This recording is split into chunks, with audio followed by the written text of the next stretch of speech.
Ketika kepastian itu tidak ada, ya akhirnya keadilan itu dipertanyakan seperti sekarang ini. Apakah pemberian pengampunan kepada Tom dan kepada Hasto tadi, apakah itu adil ataukah itu tidak adil?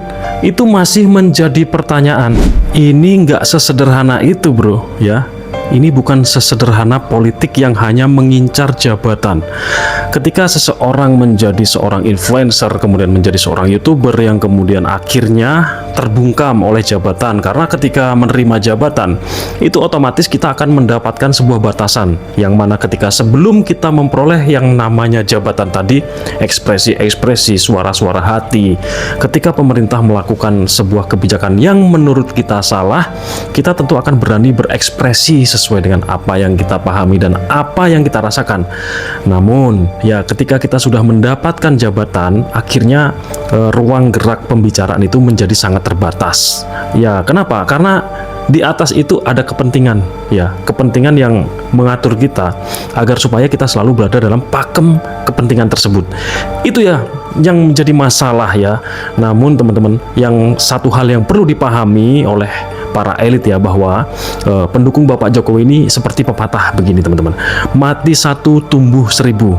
Jadi ketika 1, 2 orang, 3 orang setelah terbungkam oleh sebuah jabatan seperti contoh komisaris, kemudian seperti direktur dan lain sebagainya, maka akan muncul yang lainnya yang akan lebih berbahaya.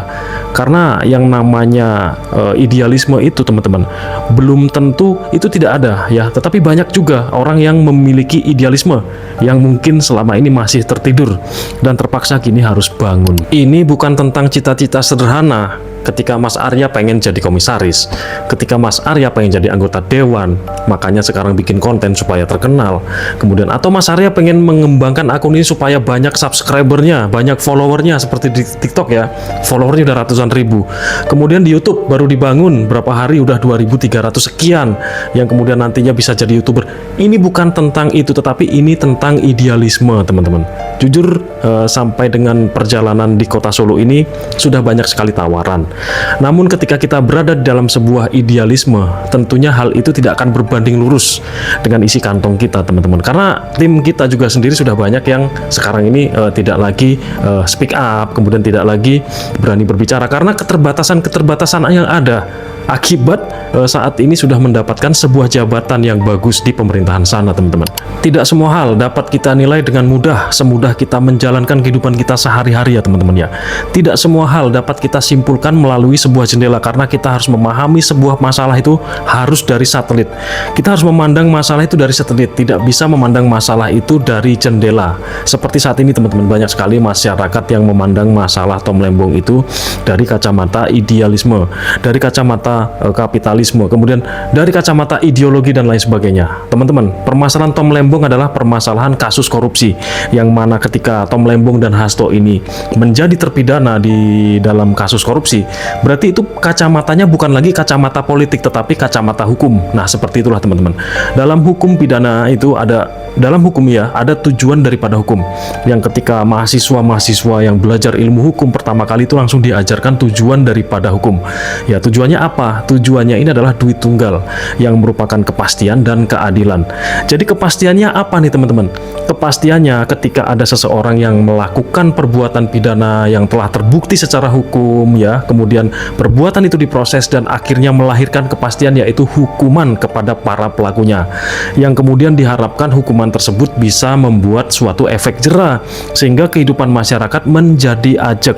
Nah, ketika yang namanya kepastian itu tidak diadakan oleh para penguasa, keadilan akan dipertanyakan, seperti ketika saat ini Kepres tersebut dikeluarkan. Itulah yang menyebabkan masyarakat menjadi gaduh dan protes kepada pemerintah.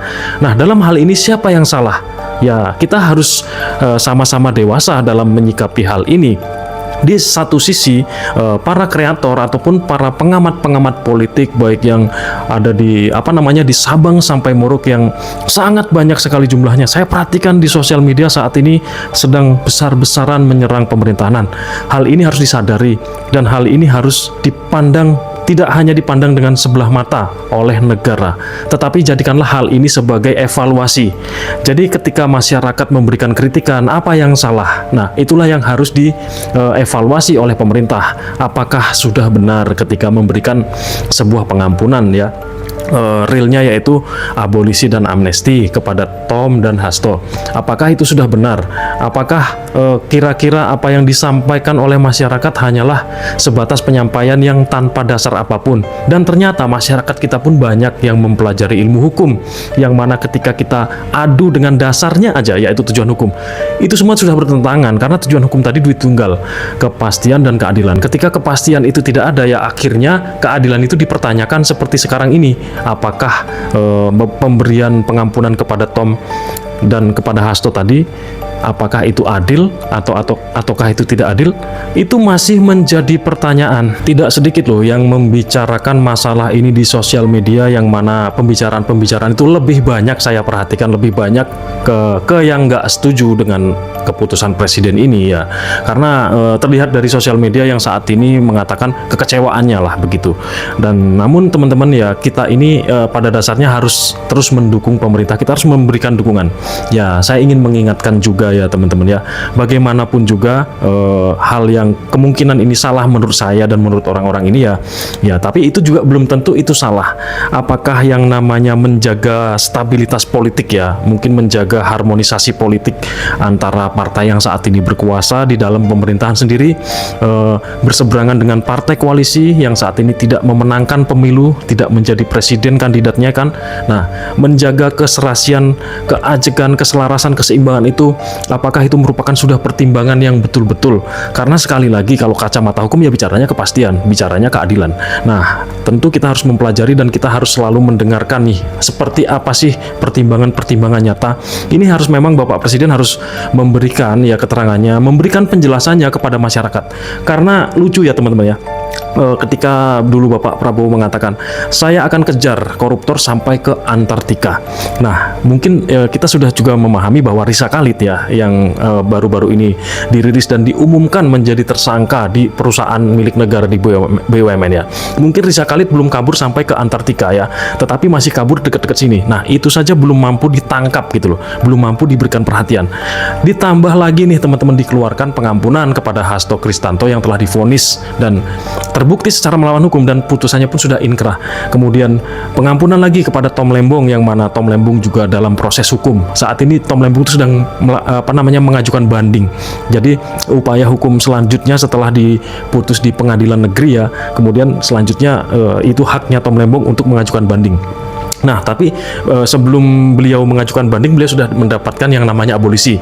Sehingga kemudian abolisi dan amnesti tadi menghentikan ya, artinya mereka semua sudah bebas.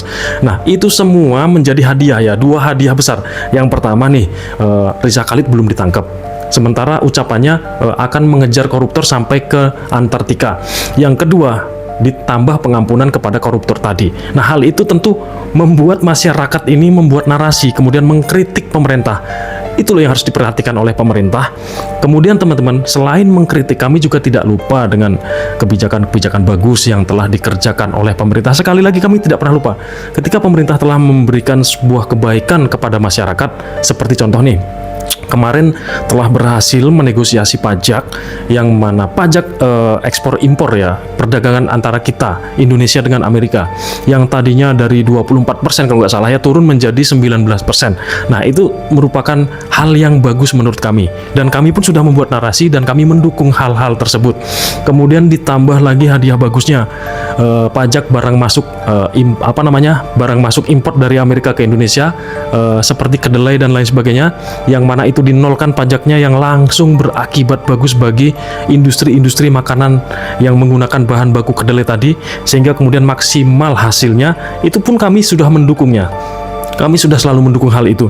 Nah, kali ini teman-teman, Kali ini muncullah yang namanya amnesti dan abolisi. Ini loh yang bikin masyarakat itu gaduh, sehingga ini sangat penting untuk bisa dijelaskan oleh pemerintah ya. Tidak hanya sekali, 2 kali, 3 kali ya, seperti orang ngupload konten lah. Hari ini belum bisa naik, besok upload lagi. Besok belum bisa naik, upload lagi, sampai dengan masyarakat itu memahami, seperti konten kreator, sampai dengan mendapatkan yang namanya views yang banyak. Dan kalau istilahnya kalau di yang scroll itu namanya FYP. Sampai FYP gimana caranya supaya masyarakat Indonesia tahu nih ada apa sebenarnya di balik itu gitu. Itu jelaskan saja, karena masyarakat juga sudah menganalisa, daripada analisa masyarakat ini bergulir menjadi analisa yang salah, sehingga kemudian pikiran masyarakat menjadi liar. Jika memang itu tujuannya untuk menstabilkan, menjaga keharmonisan antar partai yang berkuasa dengan partai yang saat ini menjadi partai oposisi ya mudah-mudahan nanti PR ya ke depan ini yang dikerjakan oleh negara bisa cepat diselesaikan. Masih banyak permasalahan hukum yang harus diselesaikan di wilayah-wilayah ya di luar kota Jakarta. Bahkan di dalam kota Jakarta sendiri masih banyak, seperti contoh kasus yang belum selesai di Jakarta Utara, itu masih banyak datanya di kita, yang sampai dengan saat ini juga kita sudah capek ya, dari mulai Menteri ATR BPN Bapak AHY, kemudian berganti ya ke Bapak Nusron Wahid ya, kemudian sampai kita udah nggak tahu lagi ya. Dan itu pun masih ada permasalahan tersebut, kemudian lari ke Sumatera ya. Di Sumatera saya contohkan karena saya sendiri dari Sumatera ya, ada yang namanya kasus tanah yang jumlahnya tuh nggak main-main ya, ribuan hektar loh, ribuan hektar, dan itu pun di tengah-tengah kota ya, yang mana objeknya tersebut ada di Natar ya, Natar Lampung Selatan, itu dekat dengan bandara, yang sampai dengan saat ini pihak pemilik asli dari tanah itu masih belum mendapatkan keadilan. Kemudian kita lari ke Sumatera Selatan, contoh di Tulung Selapan ya, di Lebung Hitam, itu juga masih banyak ya masyarakat yang tanahnya saat ini diserobot oleh perusahaan-perusahaan besar, yang kemudian ketika mereka minta tolong ke kepala daerah di sana ya, kepala daerah tidak bisa berkata apa-apa, karena ya kemungkinan tanda kutip ya, saya bukan apa-apa ya, kita semua mungkin seluruh Indonesia udah tahu, ketika kepala daerah ingin mencalonkan menjadi kepala daerah, itu yang menyponsori kan bukan masyarakat. Nggak mungkin masyarakat sumsuman. Siapa yang akan tidak setuju dengan yang namanya serangan fajar? Teman-teman pasti di Indonesia sudah tahu yang namanya serangan fajar. Nanti kalau tahu, tulis di kolom komentar apa itu serangan fajar.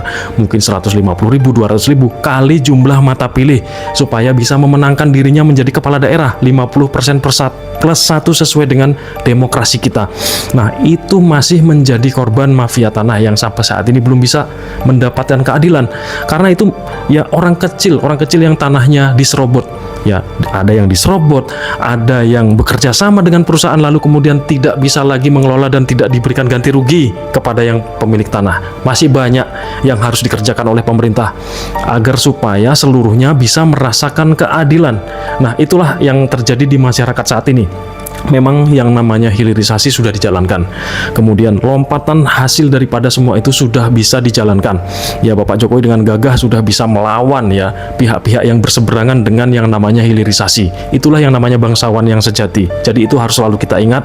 Dan bagi teman-teman yang ingin berkunjung ke rumah Bapak Jokowi, bisa. Saat ini Bapak Jokowi juga menerima dengan baik, sepanjang beliau sehat, beliau juga menerima dengan baik di kediamannya di Solo ya, di Sumber ya teman-teman ya, untuk sekedar temu, kangen, mengucapkan terima kasih, silakan.